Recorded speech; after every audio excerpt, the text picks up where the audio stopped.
Oke bujang, sebelum itu kalian klik like video ini dan kalian support channel ini dengan cara klik subscribe boy. Gak ada ruginya kalian klik subscribe teman-teman. Dan kalian juga aktifkan loncengnya agar kalian gak ketinggalan video-video.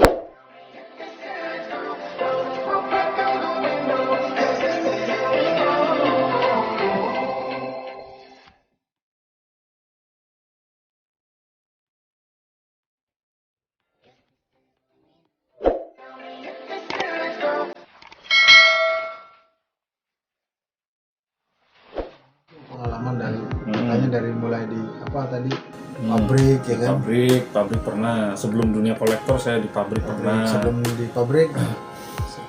sebelum di pabrik di bengkel pernah. Di bengkel pernah. Oh, di bengkel. Di bengkel itu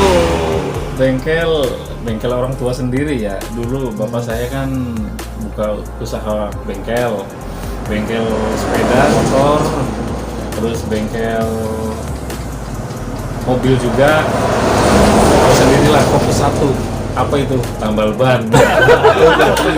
Tambal ban.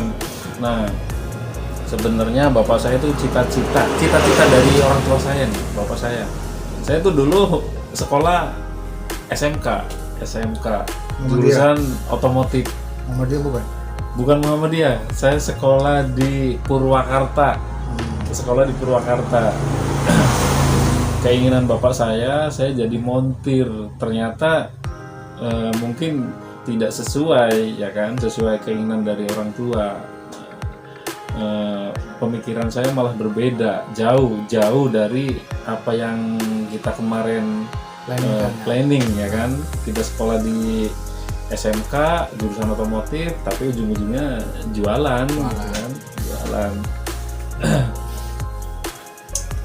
Tapi kan sebenarnya kan semua pekerjaan itu kan sebenarnya pasti memiliki istimewaan tersendiri ya. Iya. Nah, terus didikan orang tua saya itu semenjak saya kecil.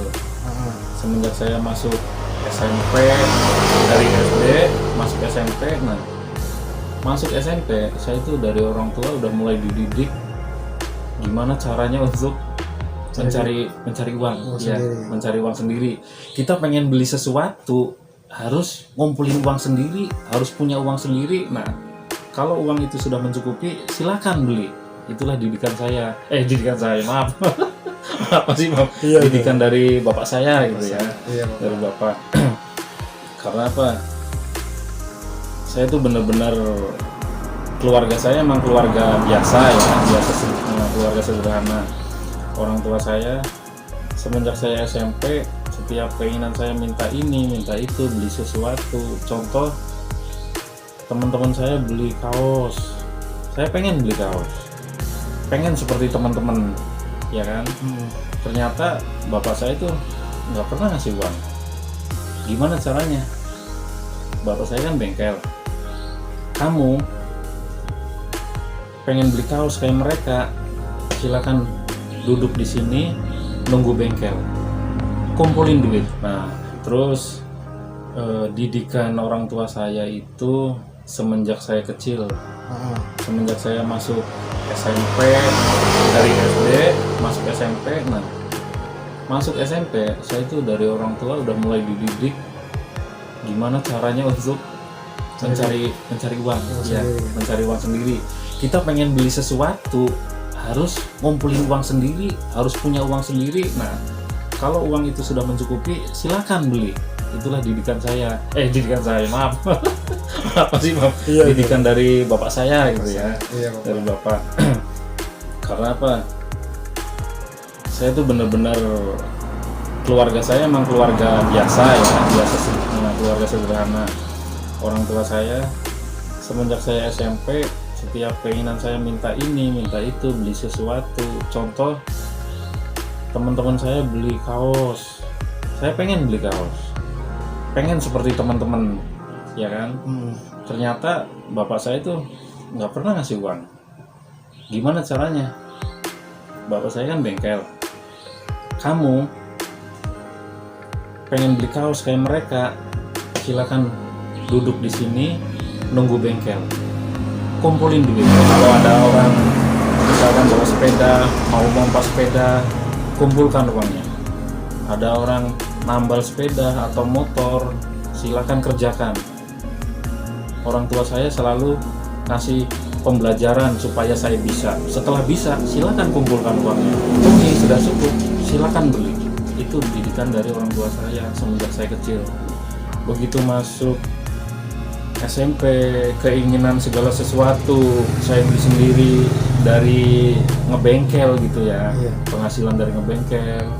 Terus masuk lagi ke saya sekolah SMK, STM otomotif tepatnya di Purwakarta. Saya di Purwakarta Mas Imam, sambil jualan. Di sana saya berjualan.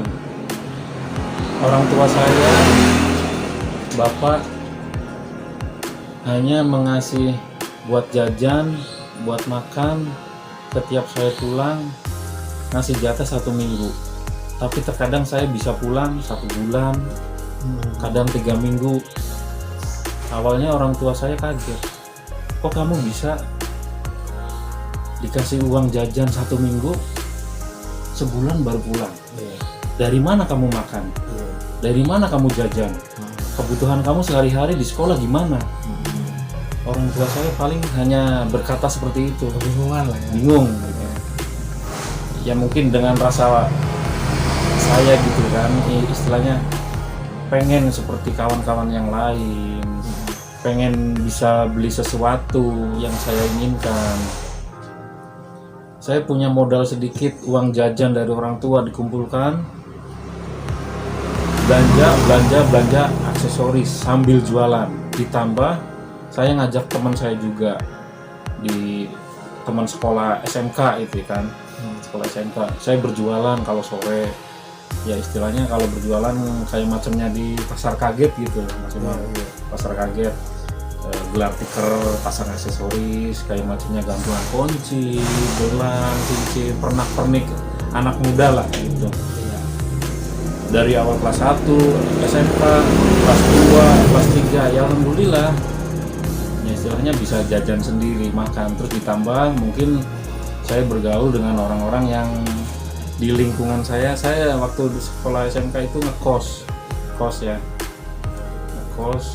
kosan saya lingkungannya orang kerja semua. Ya alhamdulillah dengan pergaulan yang baik, bergaul dengan orang-orang yang istilahnya udah bekerja, terus kitanya baik juga, alhamdulillah rezeki nggak bakal kemana Mas Imam. Contohnya kalau di kos-kosan kan orang kalau udah terbiasa ngekos biasanya mikirin apa? Mikirin perut kan? Perut aduh lapar, makan deh, makan. Saya bantuin. Contohnya orang kerja yang kayak macam Mbak Ida, Mbak Ami, itu orang-orang Jawa, orang-orang Wetan, banyak yang ngekos. Di lingkungan saya tuh banyak. Ketika dia masak, saya bantuin. Ketika dia masak butuh sesuatu, saya bantuin. Sini Mbak, saya yang belanja. Sini Mbak, saya yang bantu. Gimana caranya? Iya. Berarti inisiatifnya memang udah dari secara nggak langsung saya itu makan gratis. Oh iya. itu selama saya ngekos itu di situ dapat free lah iya, dari ada mereka. poin tuh. Benar-benar. Emang udah terlatih mungkin. Iya, ya, itu kan? trik saya dulu waktu ngekos. Iya benar. Dekatkan orang-orang kerja, dekatkan, jadi Ambil hatinya. iya ambil hatinya, Nanti jadi mereka yang iya benar. betul. Kalau ditanya cita-cita dulunya mau jadi apa sih namanya? Cita-cita, Iya. saya tuh pernah bercita-cita dari SD, SMP, terus SMK. Yang jelasnya sih jadi orang yang berguna, terus bisa berbakti dengan kedua orang tua, bisa mencukupi semua kebutuhan keluarga saya, orang-orang yang saya cintai. Saya pernah bercita-cita, sebenarnya nggak muluk. Nah, mungkin cita-cita ini sekarang terjun ke keturunan saya, hampir sama. Oh gitu. Apa coba? Saya baru tahu. Saya pernah terlintas Jadi? dari kecil tuh pengen jadi orang yang bisa mengajarkan yang baik. Guru.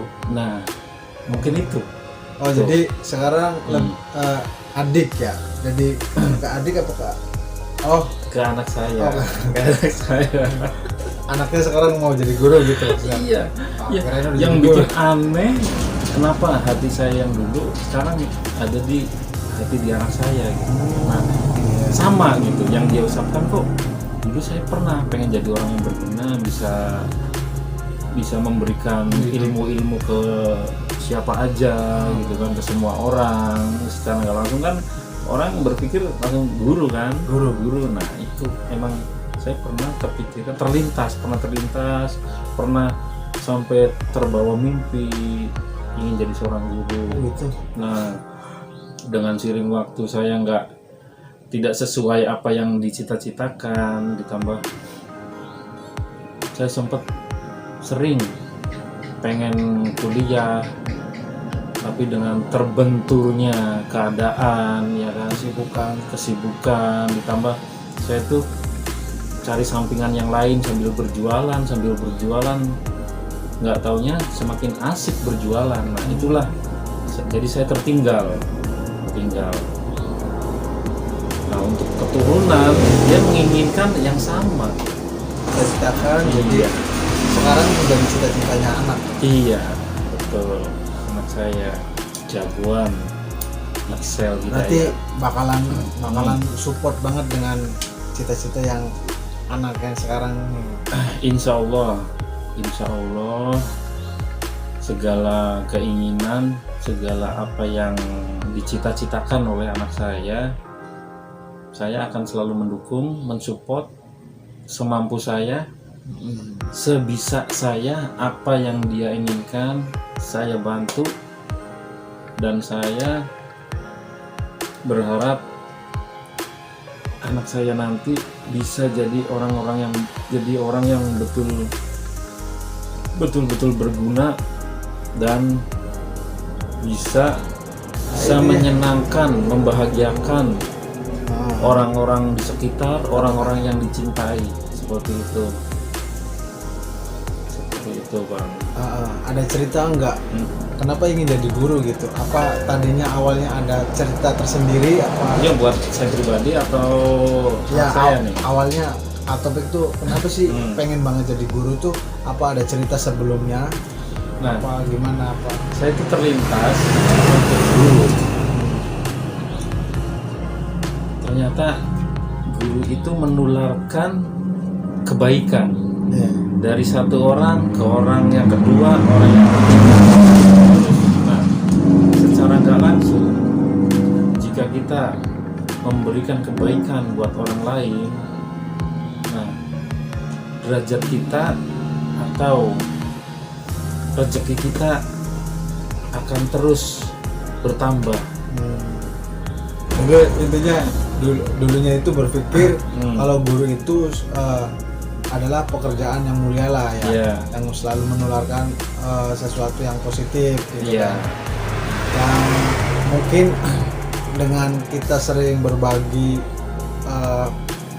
pelajaran yang positif, maka akan membuat kehidupan kita akan lebih baik dan Iya. diangkat derajatnya gitu, rezekinya juga. Iya. Memang benar sih, kalau menurut saya juga kalau sosok guru itu adalah pahlawan yang tanpa tanda jasa, yang pekerjaan mereka itu ya akan membawa hasil di dunia baik maupun di akhirat gitu. Iya. Tapi ya mudah-mudahan saya doakan semoga anaknya nanti bisa Amin. menjadi guru yang baik Amin. dan guru yang jadi guru yang paling difavoritkan oleh anak muridnya, didiknya. Bagi orang-orang yang mencintainya, gitu kan. Tentang guru nih, sebelum ganti topik nih, Nanti cerita lain ganti gitu. cerita lain nih. Ganti topik yang lain. Ya mudah-mudahan untuk generasi saya, khususnya buat Pixel Hidayat, yang pernah dia katakan pengen jadi orang yang berguna, mungkin hatinya sama seperti saya. Terus anak saya sendiri sekarang terlintas mau jadi seorang guru. Oke lah, Bangga saya nggak? sebagai orang tua, sebagai ayah sangat bahagia ya. Mungkin dengan umur anak saya yang Sekarang masih umur anak yang sekarang yang saat ini ya. saat ini Iya. dia udah punya cita-cita gitu kan, Iya. udah punya pilihan untuk masa depannya gitu. Itu sesuatu yang positif banget dan jarang kan. Iya, belum tentu anak itu punya cita-cita. Iya. Saya dulu juga nggak kepikiran cita-citanya mau jadi apa, nggak mau jadi Iya. apa, nggak kepikiran lah sama sekali lah. Cuma anak-anak tertentu yang punya cita-cita, biasanya itu yang sering di doktrin dari orang tuanya itu ya hal-hal yang positif ya. Nak, ini tuh begini, nak, ini tuh Iya. begini dan begini. Iya.